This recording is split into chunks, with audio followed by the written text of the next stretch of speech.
Assalamualaikum dear students, welcome to my YouTube channel VU Study with me। जी students, कैसे हैं आप सब? अल्लाह ताला से दुआ है कि आप सब खैरियत से हों। अल्लाह पाक आप सबको बहुत कामयाब करे, आमीन। तो स्टूडेंट, आज की इस वीडियो में हम इंग्लिश 101 की लेक्चर वाइज MCQ सीरीज़ का लेक्चर नंबर 5 डिस्कस करेंगे। और ये जो लेक्चर है ये आप लोगों का मिड टर्म के हवाले से, आप लोगों के क्विज़ के हवाले से बहुत बहुत बहुत ज़्यादा इम्पॉर्टेंट लेक्चर है आपका। तो आप लोगों ने वीडियो को लास्ट तक देखना है। फुल एक्सप्लेनेशन मैंने आपको इस लेक्चर में प्रोवाइड करूँगी इंशाल्लाह, और उम्मीद करती हूँ कि आपको इंशाल्लाह समझ भी आ जाएगी। तो चलिए स्टूडेंट, विदाउट टाइम वेस्ट किए वीडियो स्टार्ट करते हैं। और वीडियो के साथ साथ मैं फिर आपको इसकी जो भी डिटेल्स हैं वो मैं आपको साथ साथ बताती जाऊँगी। तो वीडियो स्टार्ट करते हैं। और वीडियो स्टार्ट करने से पहले एक चीज़ मैं आपको ये बता दूं कि आपका लेक्चर नंबर 5 के साथ आपके एक दो लेक्चर्स और भी हैं इंग्लिश के, जो बहुत ज़्यादा इंपॉर्टेंट हैं आपके क्विज़ और आपके मिड टर्म के हवाले से। तो उनमें से एक वीडियो का लिंक जो है वो मैं डिस्क्रिप्शन बॉक्स में दे दूंगी, आप उसको देख लीजिए। इंशाल्लाह जब आप ये लेक्चर्स प्रिपेयर कर लेंगे तो आप लोगों की इंग्लिश 101 की तैयारी आप लोगों की काफ़ी हद तक इंशाल्लाह अच्छी हो जाएगी। तो चलिए स्टूडेंट, वीडियो स्टार्ट करते हैं। वीडियो थोड़ी सी लेंथी हो सकती है, लेकिन आप लोगों ने इसको ज़रूर अच्छे से प्रिपेयर करना है ताकि आप लोगों का जो है वो अच्छे से कॉन्सेप्ट क्लियर हो जाए। ठीक है, बहुत इंपॉर्टेंट आपका ये लेक्चर है। फर्स्ट आपका MCQ है, the sentences and paragraphs are not words, they express ideas which are connected to each other. ठीक है, ये आपके जो स्टेटमेंट है ये आपकी ट्रू है, यानी कि सेंटेंसेस और पैराग्राफ्स जो हैं वो सिर्फ वर्ड्स नहीं होते, बल्कि ये किससे एक्सप्रेस करते हैं? आइडियाज़ को, जो एक दूसरे के साथ कनेक्ट होते हैं। इसके बाद नेक्स्ट चलते हैं, references and connectives that link ideas. ठीक है, जो रेफरेंसेस और कनेक्टिव्स होते हैं वो किसको लिंक करते हैं? आइडियाज़ को। किस में? सेंटेंस में। ये आप लोगों का जो फर्स्ट आपका जो इसका मेन पेज है वहाँ से ये आपकी थोड़ी सी स्टेटमेंट्स हैं। ये चैप्टर आपके लिए कितना ज़्यादा इंपॉर्टेंट है आगे चल के मैं आपको इसका प्रूफ भी दूंगी, और किस तरह से आप इसकी प्रिपरेशन करके अच्छे मार्क्स गेन कर सकते हैं, अपना 20% गेन कर सकते हैं, ये भी मैं आपको इंशाल्लाह आगे चल के बताऊंगी। नेक्स्ट चलते हैं, which of the following words make the text smoother to read. ठीक है, अब इनमें से कौन से वर्ड्स हैं जो टेक्स्ट को स्मूथर बनाते हैं रीड करने के लिए? वो आपका रेफरेंस है और आपके क्या हैं? कनेक्टिव्स वर्ड है। अब कनेक्टिव वर्ड्स हम आगे चल के देखते हैं आपके क्या होते हैं। ये अभी जस्ट आपकी थोड़ी सी डायरेक्ट MCQs हैं जो आपके यहाँ पे शो हो रहे हैं। नेक्स्ट चलते हैं, your reading speed and comprehension will increase if you are able to recognize the links between and within the sentence। ये आपकी स्टेटमेंट इंपॉर्टेंट है, ट्रू है, इससे रिलेटेड में भी या डायरेक्ट ये MCQ आपको आ सकता है। ठीक है, कि जो आपकी रीडिंग स्पीड है, कॉम्प्रीहेंशन है, वो किससे इंक्रीज होगा? अगर आप जो है वो लिंक्स को, ठीक है, सेंटेंस के दरमियान में या सेंटेंस के अंदर रह के लिंक्स को पहचानने में आप पहचानने के काबिल होंगे, तो आपकी जो रीडिंग स्पीड है वो आपकी ज़्यादा होगी। रेफरेंसेस आर समटाइम्स, अब रेफरेंसेस कुछ टाइम क्या होते हैं? रिलेटिव प्रोनाउन होते हैं, कभी ये डेमोन्स्ट्रेटिव प्रोनाउन होते हैं और कभी ये एडवर्ब्स होते हैं। तो ये आपका जो ट्रू स्टेटमेंट है वो ट्रू आंसर ऑल है इसका। ठीक है, नेक्स्ट चलते हैं, Mr. Salman bought a new car dash children have not seen it yet। ठीक है, अब आपका कनेक्टिव वर्ड्स आप इसको, अब यहाँ पे आपका मिस्टर सलमान है तो नेक्स्ट में इन्होंने ये नहीं कहा कि mister Salman children have not seen it yet, बल्कि उन्होंने यहाँ पे हिज लगा के, ये यानी ये आपका हिज क्या है? ये आपका कनेक्टिव वर्ड है। यहाँ पे इन्होंने इसको लगा के सेंटेंस को इन्होंने पूरा कर दिया है। ठीक है, अगर आप लोगों ने मज़ीद इसको थोड़ा सा रीड करना आप चाहें तो बेशक आप इसको, पेज नंबर 25 है इसका, वहाँ से आप इसको रीड कर सकते हैं। कनेक्टिव वर्ड्स वो होते हैं, अब जैसे यहाँ पे इन्होंने नेम यूज़ किया है तो नेक्स्ट इस सेंटेंस को पूरा करने के लिए इन्होंने एक वहाँ पे कनेक्टिव वर्ड लगा दिया है, ना कि दोबारा इन्होंने वहाँ पे नेम यूज़ किया है। इस चैप्टर से रिलेटेड जो मेन इंपॉर्टेंट आपकी चीज़ें हैं वो अभी आगे आएंगी, मैं आपको बताती हूँ। इसके बाद नेक्स्ट है, ये छोटी एक और मैंने एग्जांपल इसकी दे दी है, अवर neighbours old car didn't work dash their new one is fine use connect word। ठीक है, अब इसमें आपने कनेक्ट वर्ड यूज करना है अवर नेबर्स की जगह। अब ये नहीं आप कह सकते अवर neighbours old car didn't work, our neighbour their new one is fine. ठीक है, बट अब बट यहाँ पे क्या है आपका? कनेक्टिव वर्ड है। ये आप लोगों ने इस तरीके से, अगर आपको कोई MCQs आता है और आपको वो कहते हैं कि यूज कनेक्ट वर्ड, तो आपने बहुत केयरफुली आप लोगों ने वर्ड चूज करना है, सेंटेंस के अकॉर्डिंग चूज करना है आप लोगों ने, ठीक है। अब ये आर भी आपका कनेक्ट वर्ड है, सो भी है, हाउ भी है, लेकिन आपने इसको सेंटेंस के अकॉर्डिंग आप लोगों ने चूज करना है। नेक्स्ट चलते हैं, the chair was so well made. अब यहाँ भी आपने क्या करना है, कनेक्ट वर्ड चूज करना है, दैट मिसेस गुल डिसाइडेड टू बाय 2, ठीक है। अब यहाँ पे इसका कनेक्ट वर्ड आप क्या चूज करेंगे। अब इट भी आपका कनेक्ट वर्ड है, वी भी है, बट भी है, लेकिन हमने सेंटेंस के अकॉर्डिंग चूज किया है, तो वो आपका आया है so. The chair was so well made so that miss Gul decided to buy 2, यानी कि चेयर बहुत अच्छी है तो मिस गुल जो है उन्होंने डिसाइड किया कि वो 2 और खरीद लें, ठीक है। इसके बाद आपका 9 MCQ है, द वर्ड्स। अब ये आपके ट्रांजिशनल मार्कर, ये आपका मेन, अब आपके लेक्चर का जो पोर्शन है ये सबसे ज़्यादा इम्पॉर्टेंट है। इसको बहुत अच्छे से आपने समझना है। आपके जो क्विज़ हैं, क्विज़ में कम अज़ कम भी आपके 4 to 5 MCQs आपके लाजमी इस लेक्चर्स में से आते हैं, लाजमी। और मिड टर्म में भी ये आपका बहुत ज़्यादा इंपॉर्टेंट है। और इसके साथ भी मैंने आपको बताए हैं 2 लेक्चर्स आपके कुछ और भी हैं जो इंपॉर्टेंट है, लेकिन अभी हम इस लेक्चर की बात कर रहे हैं, ये बहुत इंपॉर्टेंट है मिड टर्म के हवाले से भी। तो आप लोगों ने मिड टर्म में भी इसमें कम अज़ कम भी आपको 6 to 7 MCQs आपको इसमें से आ सकते हैं, मैं आपको कह रही हूँ। तो आपने बहुत अच्छे से इसको प्रिपेयर करना है। नेक्स्ट चलते हैं, the word phrases that join ideas into some kind of relationship with text is known as transitional markers, ठीक है। ट्रांजिशनल मार्कर को हम कनेक्टिव वर्ड, ये आपका कनेक्टिव वर्ड्स होते हैं। कनेक्टिव वर्ड्स में आपके ट्रांजिशनल मार्कर्स होते हैं। अब ट्रांजिशनल मार्कर्स क्या होते हैं ये हम आगे चल के देखते हैं। ये अब आपकी ट्रांजिशनल मार्कर की डेफिनेशन है, ठीक है। That joined ideas into some kind of relation, यानी कि जो आइडियाज को ज्वाइन करती है किसी खास किस्म के रिलेशन में टेक्स्ट के साथ, उसे हम कहते हैं ट्रांजिशनल मार्कर्स।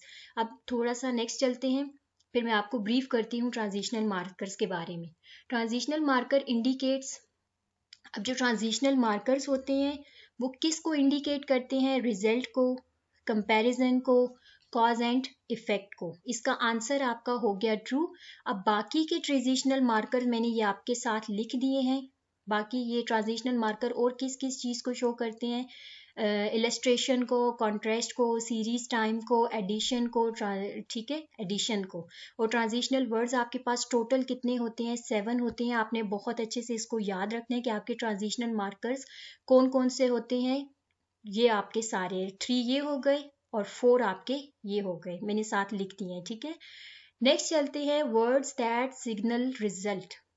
अब मैं आपको थोड़ा सा ट्रांजिशनल मार्कर का बताती जाऊँ। ट्रांजिशनल मार्कर्स आपका या तो किसी चीज़ के रिजल्ट को शो करते हैं, या किसी चीज़ के कंपैरिजन को शो करते हैं, या किसी कॉज इफेक्ट को शो करते हैं, इलस्ट्रेशन को शो करते हैं, ठीक है। ये इन तमाम चीज़ों की आपको अच्छे से पता होना चाहिए कि ट्रांजिशनल मार्कर किस चीज़ को इंडिकेट करते हैं। वीडियो थोड़ी सी आपकी लेंथी हो जाएगी, लेकिन बहुत इंपॉर्टेंट है, इसीलिए आप लोगों ने अच्छे से इसको समझना है।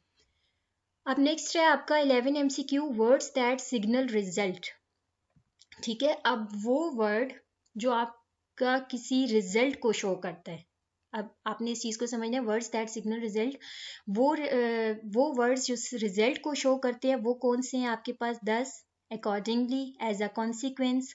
तो यहाँ पे आपका राइट ऑप्शन है ऑल। अब इसके अलावा और भी आपके वर्ड्स हैं जो रिजल्ट को शो करते हैं, वो कौन से हैं, देयरफॉर, कॉन्सिक्वेंटली, हेंस। ये मैंने आपके 6 लिख दिए हैं। वीडियो के लास्ट में मैंने फुल टेबल आपको प्रोवाइड किया हुआ है, वहाँ से आपने ये तमाम जितने भी आपके ट्रांजिशनल मार्कर्स जो इंडिकेट करते हैं उसके तमाम वर्ड्स मैंने वहाँ पे आपको लिखे हैं। नेक्स्ट मैं आपको फिर बताऊंगी। इसके बाद नेक्स्ट चलते हैं, word that signal a contrast. Contrast का ये देखिए मैंने आगे लिख दिया। कॉन्ट्रास्ट वर्ड्स वो वर्ड्स होते हैं जो आपके किसको जो बरक्स हो, ठीक है। यानी कि अब बरक्स का मतलब ये हो गया, अब रिजल्ट का तो आप लोगों को समझ आ गई है। रिजल्ट क्या है, जो किसी चीज़ के रिजल्ट को शो करते हैं, वो वर्ड्स जो किसी चीज़ के रिजल्ट को, नतीजे को शो करते हैं, ठीक है। वो हमारे पास कौन कौन से हैं, 10 है, अकॉर्डिंगली, एज अ कॉन्सिक्वेंस है, और ये बाकी भी 3 मैंने लिख दिए। उसके बाद आ जाए वो वर्ड्स जो कॉन्ट्रास्ट को शो करते हैं। अब कॉन्ट्रास्ट का मतलब आपको पता होना चाहिए। कॉन्ट्रास्ट का मतलब यानी कि जो उसके बरक्स बात को शो करते हैं। जैसे अब आपके पास मैं कहती हूँ ये तो है लेकिन ये चीज़ नहीं है, तो अब मैंने यहाँ पे एक बात तो मैंने की डायरेक्ट, लेकिन एक मैंने उसके बरक्स कर दी, यानी नहीं लगा दिया। तो मैंने कहा लेकिन ये इसके मतलब ये चीज़ नहीं है, तो वहाँ पे आपके पास ये देखिए but, instead, conversely, spite of, all दो। तो यहाँ पे जो आपका इसका राइट आंसर है वो आपका क्या है, ऑल पे आप लोग क्लिक करेंगे और इसके बाद जितने भी वो वर्ड्स जो आपके कॉन्ट्रास्ट को शो करते हैं वो सब मैंने यहाँ पे ये आपके लिए लिख दिए हैं, ठीक है। नेक्स्ट हमारे पास ये टेबल भी है, वहाँ पर भी हम इसको अच्छे से देख लेंगे, ये लिख दिए। अब आपको रिजल्ट की भी समझ आ गई है कि रिजल्ट कौन से वर्ड्स होते हैं जो रिजल्ट को शो करते हैं, कौन से वर्ड्स होते हैं जो कॉन्ट्रास्ट को शो करते हैं। और कॉन्ट्रास्ट का मतलब होता है बरअक्स, ठीक है, यानी कि उसके ऑपोजिट बात हो। नेक्स्ट चलते हैं वर्ड दैट शो कंपैरिजन। अब कौन से वर्ड्स जो हैं वो कंपैरिजन को शो करते हैं, लाइक है, सिमिलरली है, इन द सेम वे। तो इसमें आपका ऑल है, बाकी के इसके जितने भी वर्ड्स हैं वो मैंने आगे टेबल में आपके लिए लिख दिए हैं। अब 3 आपने ट्रांजिशनल मार्कर समझ लिए, रिजल्ट, कॉन्ट्रास्ट और आपने कौन सा भी हम लोगों ने किया है, एक मिनट देख लेते हैं, कंपैरिजन, ठीक है। अब इसके बाद हमारा 4 ट्रांजिशनल मार्कर पे हम चलते हैं, वर्ड दैट शो इलस्ट्रेशन। अब ये आपका 4 ट्रांजिशनल मार्कर है जो इलस्ट्रेशन को शो करता है। इलस्ट्रेशन का मतलब ये होता है ऐसे अल्फाज जो वजाहत देते हों, यानी किसी बात की वजाहत के लिए जो वर्ड्स हम इस्तेमाल करते हैं वो इलस्ट्रेशन को शो करते हैं। जैसे कि for instance, to illustrate, for example. तो ये यहाँ पे आपके पास ये तमाम वर्ड्स आपके क्या हैं, इलस्ट्रेशन वर्ड्स हैं, ठीक है। ट्रांजिशनल मार्कर्स हैं, ट्रांजिशनल मार्कर्स में वो किसको शो करे, इलस्ट्रेशन को। तो आपका ऑप्शन क्या है, ऑल। 5th पे चलते हैं, 5th क्या है आपका, series time, words to show a series time. अब वो अल्फाज जो आपके सीरीज को या आपके टाइम को शो करते हैं, यानी नेक्स्ट मैंने आपका ये देखिए लिख दिया, जो वक्त को जाहिर करें। इसमें आपके कौन से वर्ड्स आते हैं, आफ्टरवर्ड, नाउ, ऑल। ये आपका ऑप्शन जो है वो ऑल है और नेक्स्ट है, ठीक है। अब ये आपके जो 3 वर्ड्स हैं ये किसको शो करते हैं, सीरीज को, टाइम को। ये भी ट्रांजिशनल मार्कर्स की जो सीरीज और टाइम है उसमें ये वर्ड उसको शो करते हैं। उम्मीद करती हूँ स्टूडेंट आपको समझ आ रही होगी। इसके बाद मैं आपको मजीद इसकी डिटेल थोड़ी बताती हूँ, हम इसको साथ साथ देखते हैं। Word that show cause and effect, ठीक है। अब वो वर्ड्स जो किसी कॉज को या किसी इफेक्ट को शो करते हैं वो कौन से होते हैं, 10। ये भी आपकी किसी कॉज को या इफेक्ट को शो करता है। बिकॉज, बिकॉज भी आपको पता है आप किसी रीजन के लिए लगाते हैं ना, बिकॉज, क्योंकि, बिकॉज ऑफ, ये भी आपकी रीजन को शो करेगा, ठीक है। अब कॉज और इफेक्ट के लिए आप कौन से वर्ड इस्तेमाल करेंगे, इस टाइप के।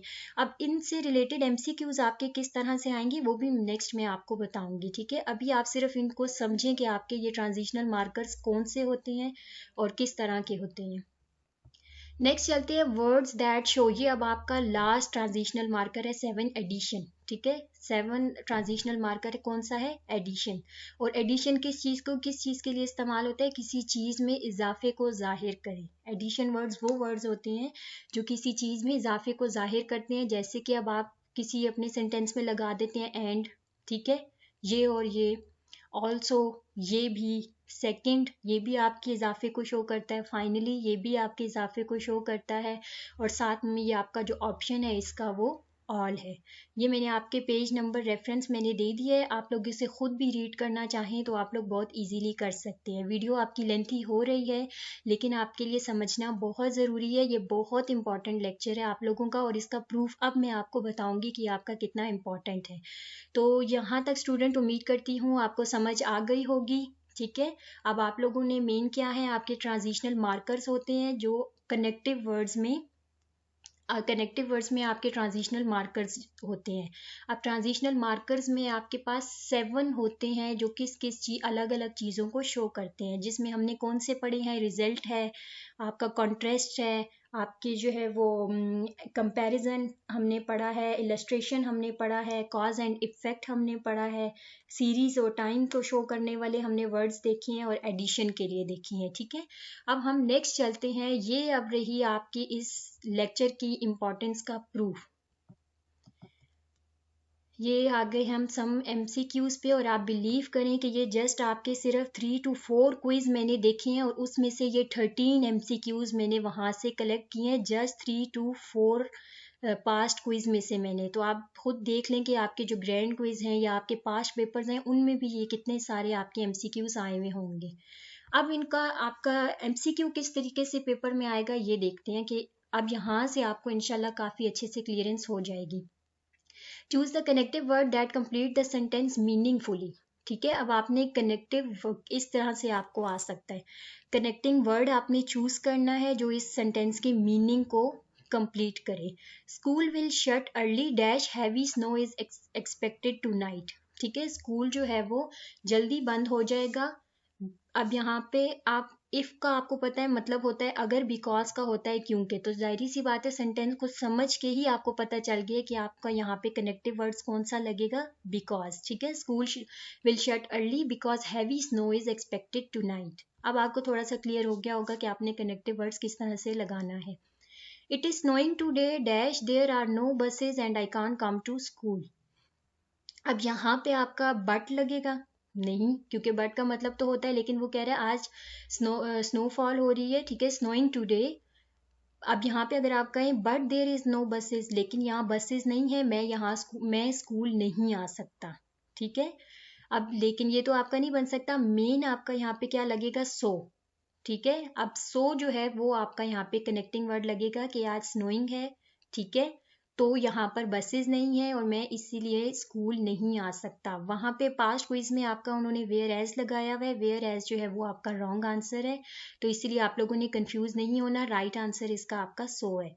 नेक्स्ट चलते हैं, select the correct option given below. ये आपके तमाम पास्ट क्विज में से है।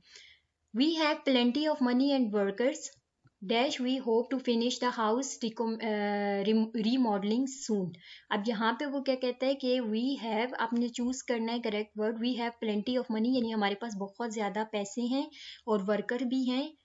Dash we hope to finish the house remodelling soon, तो हमें उम्मीद है कि हम जल्द अपना जो घर है वो रीमॉडलिंग उसकी यानी कि रेनोवेशन जो भी है वो उसको ख़त्म कर लेंगे। तो यहाँ पे आपका जो आपका वर्ड लगेगा वो 10 लगेगा। अब 10 अभी मैंने ऊपर आपको बताया था कि वो किसको शो करता है, कॉज को। इस सेंटेंस को अगर आप समझे तो इसमें आपको वो यही कह रहे हैं ना कि हमारे पास बहुत ज़्यादा वर्कर हैं और मनी भी है, इसीलिए हम जल्दी काम ख़त्म कर लेंगे। तो उसने आगे रीज़न बता रहा है कि हमारे पास ये रीज़न है इसलिए हम जल्दी काम ख़त्म कर लेंगे। तो ये 10 किसको शो कर रहा है, कॉज वर्ड को। ठीक है, और वहाँ पास्ट क्विज में नेवरथलेस लगा हुआ है, वो आपका रॉन्ग है, राइट आंसर इसका आपका 10 है। तो आप लोगों ने कंफ्यूज नहीं होना अगर आप वो भी देखें तो। इसके बाद नेक्स्ट चलते हैं, read the cause in the given situation and choose the effect. Video आप लोगों की लेंथी हो रही है बट इम्पॉर्टेंट है इसीलिए समझाना ज़रूरी है। She was in a Hari riding her bike, so she carries her voila across the handlebars.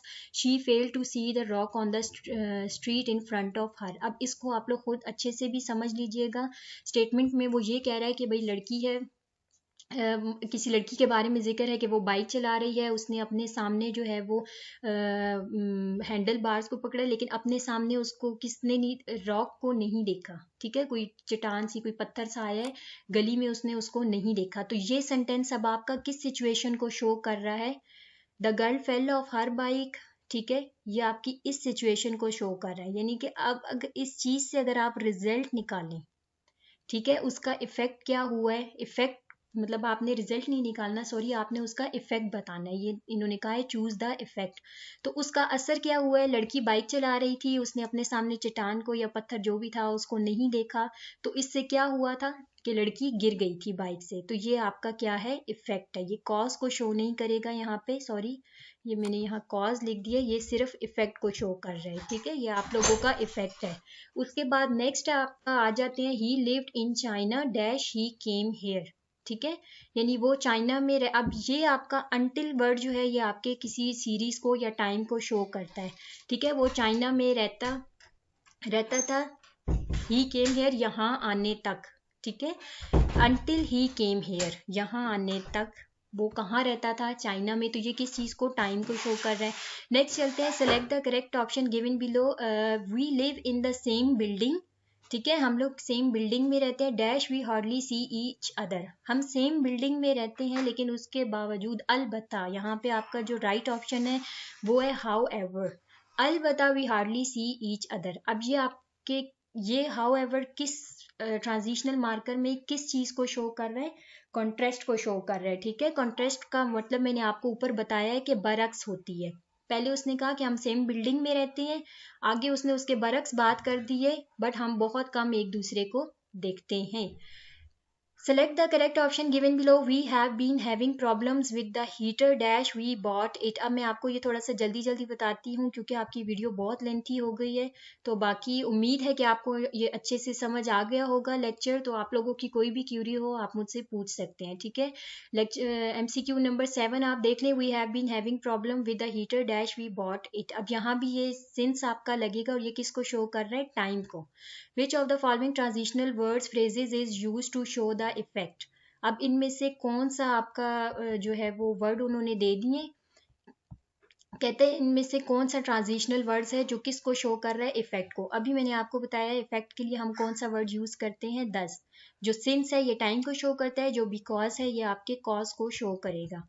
Next चलते हैं, go straight on dash you see a supermarket on the right. अब ये भी आपको किसको शो कर रहा है, टाइम को। करेक्ट ऑप्शन अंटिल, यानी कि सीधा जाते रहो जब तक तुम्हें अपने साइड पे मार्केट नजर ना आए।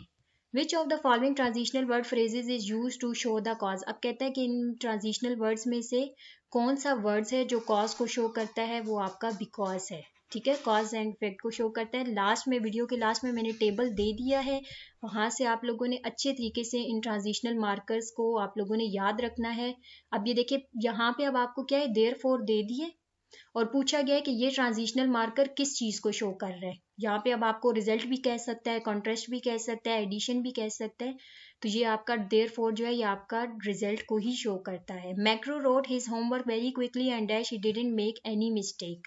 अब यहाँ पे आपका बट लगेगा। वाइल इज अ ट्रांजिशनल, अब अगेन उसने आपको वर्ड दे दिया और कहता है कि ये जो ट्रांजिशनल मार्कर है ये किस चीज को शो कर रहा है, कॉन्ट्रास्ट को शो कर रहा है या किसको। तो ये आंसर आपका फॉल्स है, क्योंकि वाइल जो है वो आपका कॉन्ट्रास्ट को शो नहीं करता, बल्कि ये आपके सीरीज और टाइम को शो करता है। जी स्टूडेंट्स, उम्मीद करती हूँ आपको वीडियो अच्छी लगी होगी और समझ भी आ गई होगी। ये वीडियो के लास्ट में मैंने आपके तमाम जितने भी ट्रांजिशनल मार्कर्स हैं, ये देखिए transitional marker which shows result, जो रिजल्ट को शो करते हैं वो मैंने सब यहाँ लिख दिए हैं, जो कॉन्ट्रास्ट को शो करते हैं वो सारे वर्ड्स मैंने यहाँ लिख दिए हैं, जो कंपैरिजन को शो करते हैं वो मैंने नेक्स्ट ब्लॉक में लिख दिए हैं। इसके बाद वो वर्ड्स जो इलस्ट्रेशन को शो करते हैं वो देखिए ये मैंने सब यहाँ लिख दिए हैं। जो कॉज को शो करते हैं वो भी मैंने सारे, ये आप टेबल देख लीजिएगा। उम्मीद करती हूँ वीडियो आपको पसंद आई होगी। प्लीज़ मेरे चैनल को सब्सक्राइब कर दीजिए और बेल आइकन को हिट कर दीजिए ताकि मेरी हर आने वाली न्यू वीडियो आप तक पहुँच सके। अल्लाह हाफिज़।